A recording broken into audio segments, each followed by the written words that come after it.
परिस्थितियां चाहे कितनी भी खराब हों, बदलेंगी जरूर। श्रीमद् भगवत गीता की ये बातें बदल देंगी जीवन।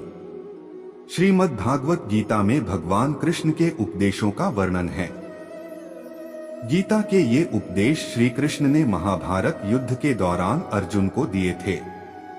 गीता में दिए उपदेश आज भी उतने ही प्रासंगिक हैं और मनुष्य को जीवन जीने की सही राह दिखाते हैं। गीता की बातों को जीवन में अपनाने से व्यक्ति को खूब तरक्की मिलती है। गीता एकमात्र ऐसा ग्रंथ है जो मानव को जीने का ढंग सिखाता है। गीता जीवन में धर्म, कर्म और प्रेम का पाठ पढ़ाती है। श्रीमद् भागवत गीता का ज्ञान मानव जीवन और जीवन के बाद के जीवन दोनों के लिए उपयोगी माना गया है। गीता संपूर्ण जीवन दर्शन है और इसका अनुसरण करने वाला व्यक्ति सर्वश्रेष्ठ होता है।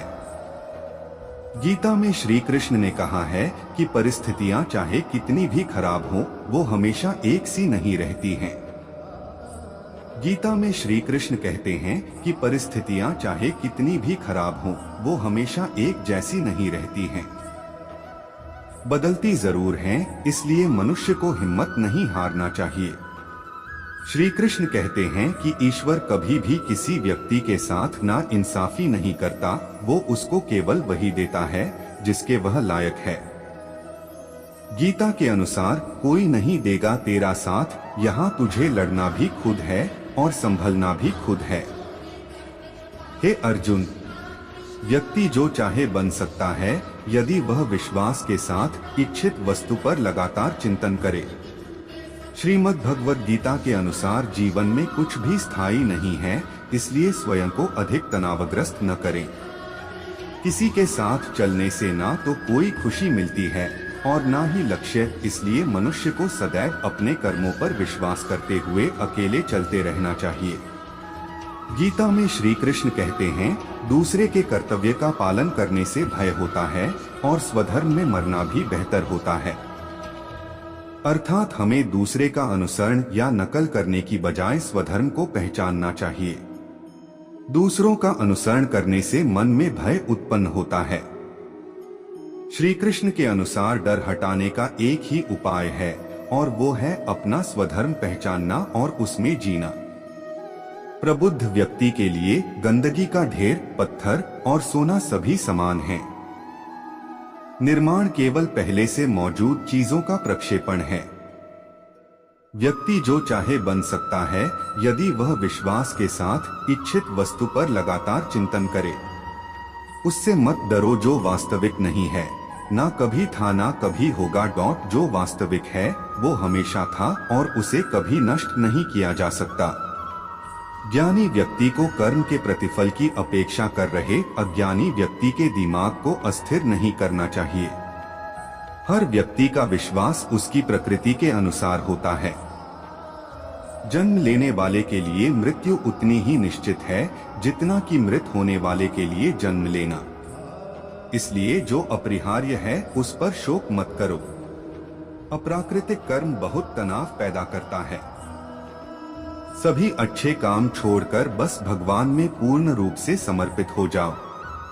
मैं तुम्हें सभी पापों से मुक्त कर दूंगा। शोक मत करो।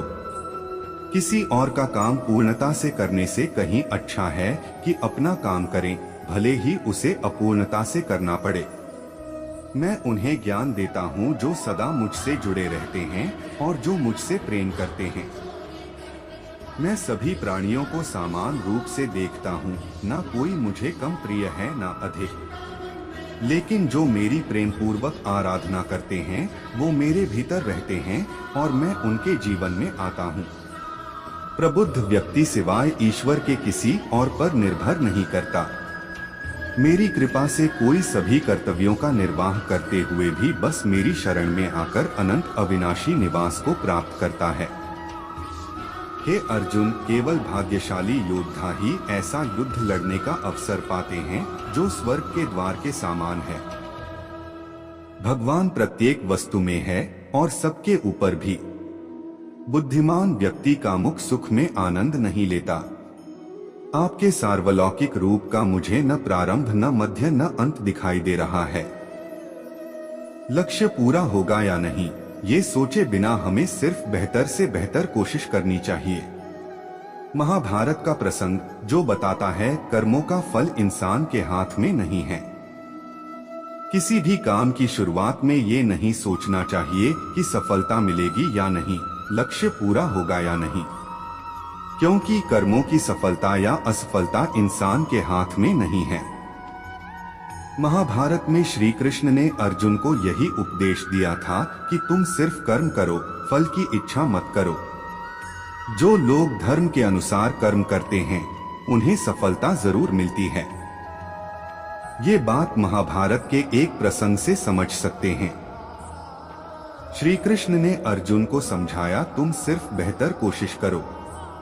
दुर्योधन सभी पांडवों को मार देना चाहता था, इसीलिए उसने लाक्षागृह में पांडवों को मारने की योजना बनाई। लाक्षागृह के षड्यंत्र से किसी तरह सभी पांडव बच गए और वेश बदलकर वन में रहने लगे। उस समय राजा द्रुपद ने राजकुमारी द्रौपदी का स्वयंवर आयोजित किया था। इस आयोजन में पांडव में भी ब्राह्मणों के वेश में पहुंच गए। स्वयंवर में श्री कृष्ण भी मौजूद थे और वे ब्राह्मण रूप में सभी पांडवों को पहचान गए। स्वयंवर में शर्त रखी गई थी कि योद्धा को भूमि पर रखे पानी में देखकर छत पर घूम रही मछली की आंख पर निशाना लगाना है। जो योद्धा इस शर्त को पूरी कर देता उससे द्रौपदी का विवाह होना था। जब अर्जुन इस प्रतियोगिता में शामिल होने पहुंचे तो श्री कृष्ण ने उन्हें समझाया कि मछली की आंख में निशाना कैसे लगाना है। श्री कृष्ण ने अर्जुन को पूरी विधि समझा दी। श्री कृष्ण की बातें सुनकर अर्जुन ने कहा कि अगर सब कुछ मुझे ही करना है तो आपकी क्या जरूरत है। श्री कृष्ण बोले कि तुम सिर्फ वह करो जो तुम्हारे वश में है और मैं वह करूंगा जो तुम्हारे वश में नहीं है, यानी मैं हिलते हुए पानी को स्थिर करूंगा ताकि तुम्हें निशाना लगाने में परेशानी न हो। तुम सिर्फ बेहतर से बेहतर करने की कोशिश करो।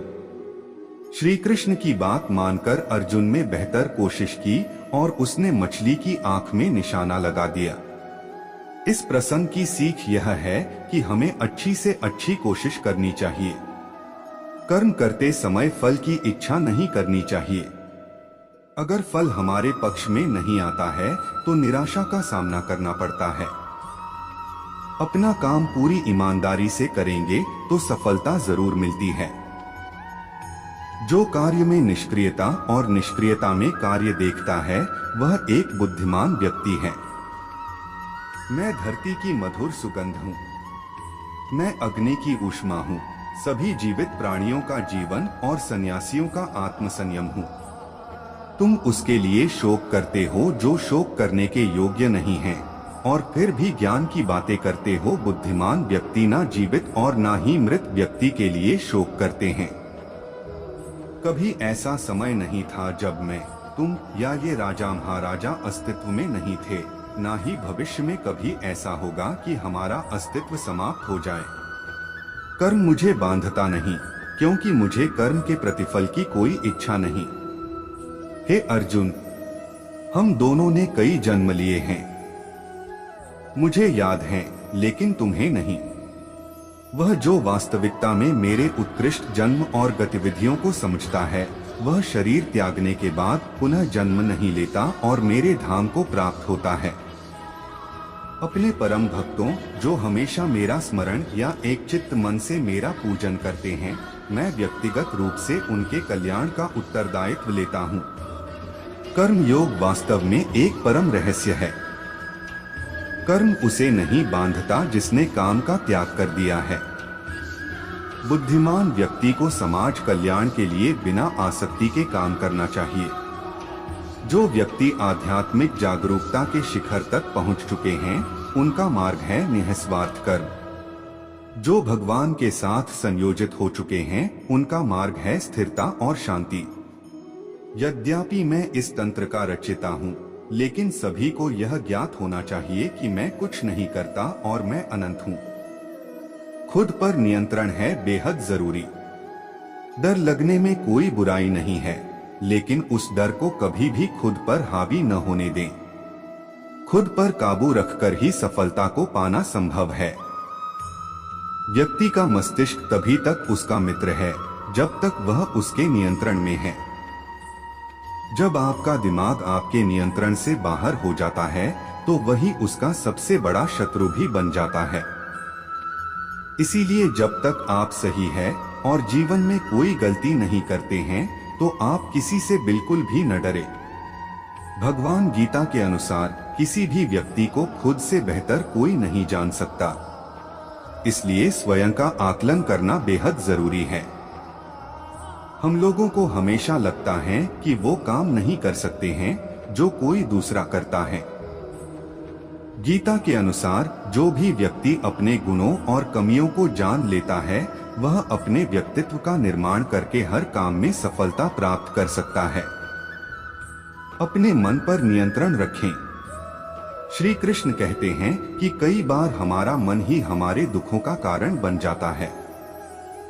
गीता के अनुसार जिस व्यक्ति ने अपने मन पर काबू पा लिया, उसे नियंत्रण करने की कला सीख लिया है, तो वह मन में पैदा होने वाली बेकार की चिंताओं और इच्छाओं से भी दूर रहता है।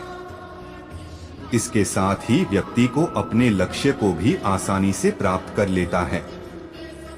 अपने क्रोध पर काबू रखें। कहा जाता है मनुष्य का पतन का मुख्य कारण क्रोध ही होता है। क्रोध में कोई भी व्यक्ति खुद पर नियंत्रण खो बैठता है और आवेश में आकर गलत कार्य भी कर देता है। कभी कभी गुस्से में व्यक्ति खुद का अहित कर बैठता है। इसलिए क्रोध को खुद पर हावी नहीं होने देना चाहिए।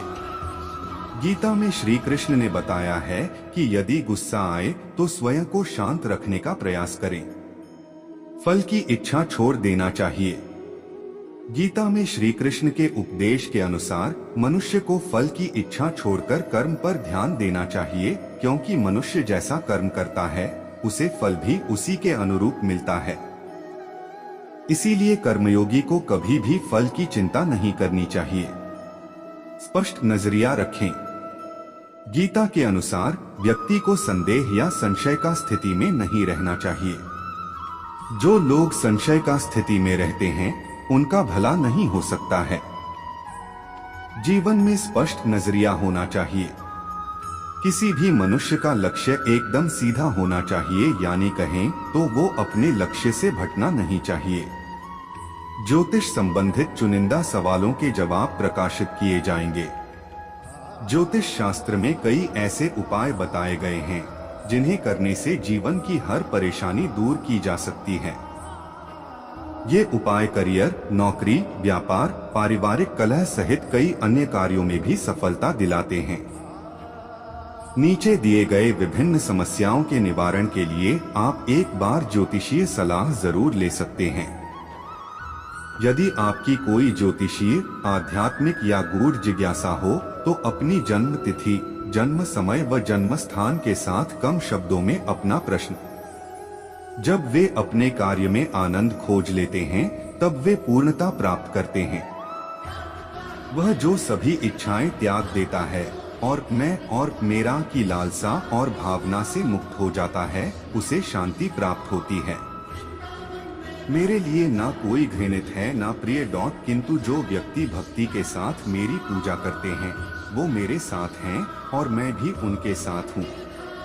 जो इस लोक में अपने काम की सफलता की कामना रखते हैं वे देवताओं का पूजन करें। मैं ऊष्मा देता हूँ, मैं वर्षा करता हूँ और रोकता भी हूँ, मैं अमर्त्य भी हूँ और मृत्यु भी। बुरे कर्म करने वाले सबसे नीच व्यक्ति जो राक्षसी प्रवृत्तियों से जुड़े हुए हैं और जिनकी बुद्धि माया ने हर ली है, वो मेरी पूजा या मुझे पाने का प्रयास नहीं करते। जो कोई भी जिस किसी भी देवता की पूजा विश्वास के साथ करने की इच्छा रखता है, मैं उसका विश्वास उसी देवता में दृढ़ कर देता हूँ। हे अर्जुन, मैं भूत, वर्तमान और भविष्य के सभी प्राणियों को जानता हूँ, किंतु वास्तविकता में कोई मुझे नहीं जानता। स्वर्ग प्राप्त करने और वहाँ कई वर्षों तक वास करने के पश्चात एक असफल योगी का पुण्य एक पवित्र और समृद्ध कुटुंब में जन्म होता है। केवल मन ही किसी का मित्र और शत्रु होता है। मैं सभी प्राणियों के हृदय में विद्यमान हूँ। ऐसा कुछ भी नहीं, चेतन या अचेतन, जो मेरे बिना अस्तित्व में रह सकता हो। वह जो मृत्यु के समय मुझे स्मरण करते हुए अपना शरीर त्यागता है, वह मेरे धाम को प्राप्त होता है। इसमें कोई संशय नहीं है। वह जो इस ज्ञान में विश्वास नहीं रखते, मुझे प्राप्त किए बिना जन्म और मृत्यु के चक्र का अनुगमन करते हैं। जब कोई झूठा आरोप लगे तो धैर्य न छोड़े। द्वारका में एक सूर्य भक्त था सत्राजित। उसे सूर्य देव ने स्यमंतक नाम की चमत्कारी मणि दी थी। ये मणि रोज 20 तोला सोना उगलती थी। एक दिन श्री कृष्ण ने सत्राजित से कहा कि आप ये मणि राजकोष में देंगे तो इससे मिले धन से प्रजा की अच्छी देखभाल हो सकेगी। सत्राजित ने श्री कृष्ण को मणि देने से मना कर दिया। इस घटना के कुछ दिन बाद सत्राजित के भाई प्रसेनजित ने मणि चुरा ली। प्रसेनजित मणि लेकर जंगल में भाग गया। जंगल में एक शेर ने प्रसेनजित को मार दिया और खा गया। मणि जंगल में ही गिर गई। सत्राजित को जब प्रसेनजित और अपनी मणि नहीं मिली तो उसने श्री कृष्ण पर आरोप लगा दिया कि कृष्ण ने ही मेरी मणि चुराई है और मेरे भाई की हत्या कर दी है। श्री कृष्ण पर चोरी और हत्या का कलंक लग गया। श्री कृष्ण ने उस समय क्रोध नहीं किया, धैर्य बनाए रखा और इस आरोप को गलत साबित करने के लिए जंगल की ओर चल दिए। जंगल में श्री कृष्ण को शेर के पैरों के निशान दिखे और निशान के पास हड्डियों का ढेर दिखा। श्री कृष्ण समझ गए कि प्रसेनजित को शेर ने मार दिया है और मणि यहीं कहीं गिर गई है। श्री कृष्ण मणि खोजते हुए एक गुफा में पहुंच गए। गुफा में जामवंत रहते थे। श्री कृष्ण ने मणि मांगी तो जामवंत नहीं दी। इसके बाद दोनों का युद्ध हुआ। युद्ध में श्री कृष्ण जीत गए। जामवंत समझ गए कि ये भगवान श्री राम के ही अवतार हैं। इसके बाद जामवंत ने मणि श्री कृष्ण को दे दी और अपनी पुत्री जामवंती का विवाह भी भगवान के साथ कर दिया। द्वारका लौटकर श्री कृष्ण ने वह मणि जामवंत से लेकर सत्राजित को दे दी और पूरी सच्चाई बता दी। सत्राजित को अपनी गलती पर बहुत पछतावा हुआ। कथा की सीख हमारे ऊपर जब भी झूठे आरोप लगे तो हमें धैर्य नहीं छोड़ना चाहिए, बल्कि शांति से पूरी बात समझें और आरोपों को झूठा साबित करें। कभी भी अपने बल पर घमंड न करें और दूसरों को कमजोर न समझें। महाभारत युद्ध में अर्जुन और कर्ण आमने सामने थे। दोनों दिव्य अस्त्र शस्त्रों से लड़ रहे थे। जब जब अर्जुन के तीर के कर्ण के रथ पर लग रहे थे तो कर्ण का रथ बहुत पीछे खिसक रहा था। दूसरी ओर जब जब कर्ण के तीर अर्जुन के रथ पर लगते तो उसका रथ थोड़ा सा ही पीछे खिसकता था। ये देखकर अर्जुन को घमंड हो गया कि उसके बाणों में ज्यादा शक्ति है। अर्जुन ने ये बात श्री कृष्ण से कही तो भगवान ने कहा कि तुम्हारे बाणों से ज्यादा शक्ति कर्ण के बाणों में है। भगवान की बात सुनकर अर्जुन ने कहा कि ये कैसे संभव है, मेरा रथ तो थोड़ा सा ही पीछे खिसक रहा है। श्री कृष्ण ने कहा कि तुम्हारे रथ पर मैं स्वयं बैठा हूँ, ऊपर ध्वजा पर हनुमान जी विराजित हैं, तुम्हारे रथ के पहिए को शेषनाग ने थाम रखा है। इतना होने के बाद भी कर्ण के बाण के ये रथ पीछे खिसक रहा है, तो इसका मतलब यही है कि उसके बाणों में ज्यादा शक्ति है। ये बात सुनकर अर्जुन को अपनी गलती का एहसास हो गया और उसका घमंड टूट गया। कथा की सीख। इस कथा में श्री कृष्ण ने अर्जुन को सीख दी है कि कभी अपनी शक्ति का घमंड न करें और शत्रु को कमजोर न समझें। कठिन हालातों में भी ईश्वर पर अटूट भरोसा बनाकर रखें। एक अत्यंत गरीब महिला थी जो भगवान श्री कृष्ण पर अटूट विश्वास करती थी। एक बार उसकी स्थिति बेहद दयनीय हो गई। घर में खाने पीने के लिए कुछ नहीं था। कई दिनों से परिवार भूखा था। परिवार की ये हालत उससे देखी नहीं जा रही थी। फिर एक दिन उसने अपनी व्यथा रेडियो के माध्यम से भगवान श्री कृष्ण तक पहुंचाई और उनसे मदद करने की विनती की। रेडियो का वो प्रसारण एक घमंडी नास्तिक और अहंकारी उद्योगपति ने सुना और उसने सोचा कि क्यों न इस महिला के साथ कुछ ऐसा मजाक किया जाए कि उसकी श्री कृष्ण के प्रति आस्था ही डगमगा जाए। उसने अपने सेक्रेटरी को कहा कि ढेर सारा खाना और महीने भर का राशन उस महिला के घर पर देकर आओ, और जब वो महिला पूछे कि ये किसने भेजा है तो कह देना कि शैतान ने भेजा है। जब सेक्रेटरी महिला के पास सामान पहुंचाने गई तो पहले उसके परिवार ने तृप्त होकर भोजन किया, फिर वो सारा राशन अलमारी में रखने लगी। उसने एक बार भी सेक्रेटरी से ये नहीं पूछा कि राशन किसने भेजा। ये देखकर सेक्रेटरी से रहा नहीं गया। तब उसने महिला से कहा कि क्या आपको इस बात की कोई उत्सुकता नहीं है कि ये राशन आपके पास किसने भेजा है? उस महिला ने जवाब दिया कि मैं आखिर इतना क्यों सोचूं? मुझे मेरे श्री कृष्ण पर पूरा भरोसा है। जब मेरा कृष्ण किसी को आदेश देता है तो बड़े से बड़े शैतानों को भी उसके आदेश का पालन करना पड़ जाता है। वो जो भी करेगा अच्छा ही करेगा। इस परिधि लाइफ मोटिवेशन वीडियो से हमें ये सीख लेनी चाहिए कि आप किसी भी हालात में क्यों न हो, ईश्वर पर अपना अटूट भरोसा कायम रखें। आपके जीवन में जो कुछ भी आपको मिला है वो आपके ही कर्मों का नतीजा है। लेकिन जब भी आपको उस ईश्वर की जरूरत होगी और उसे दिल से याद करेंगे तो वो आपकी मदद किसी न किसी रूप में जरूर करेंगे। रुकिए, जो भी भक्त इस वीडियो को देख रहे हैं वह इस चैनल को जरूर सब्सक्राइब कर लीजिए। हमारी कृपा आप पर बनी रहेगी और आपका मनोकामना जरूर पूर्ण होगा।